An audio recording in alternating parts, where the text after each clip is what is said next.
اللطيف. لطيف دق علمه ولطف، أدرك السرائر والضمائر والخفيات.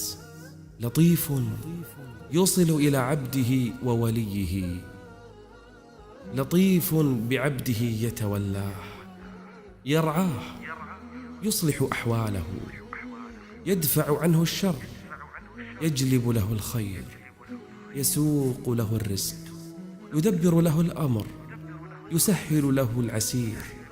أتدري يا عبد الله متى تشعر بلطف الله لك؟ إن قيض لك سببا فانصلح بها حالك فقد لطف الله بك. إن ابتلاك بالمعاصي ثم فتح لك بابا للتوبة والإنابة فقد لطف الله بك.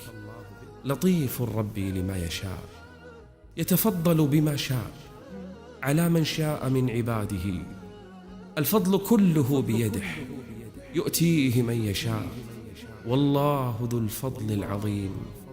تأمل يا عبد الله، لو تتبعت أثر لطف الله بالبشر وبالخلق في تيسير لقمة تتناولها من غير كلفة تتجشمها، ترى عجبا كيف سخر خلقا لا يحصى عددهم لإصلاحها، من زارع وحاصد وطاحن وعاجن وخابز وبائع، فكيف تخاف رزقا؟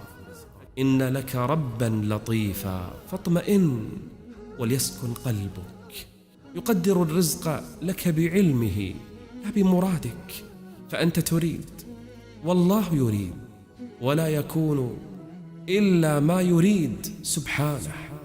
يفتح بابا للخير لم يخطر على بال سبحانه، من رب لطيف.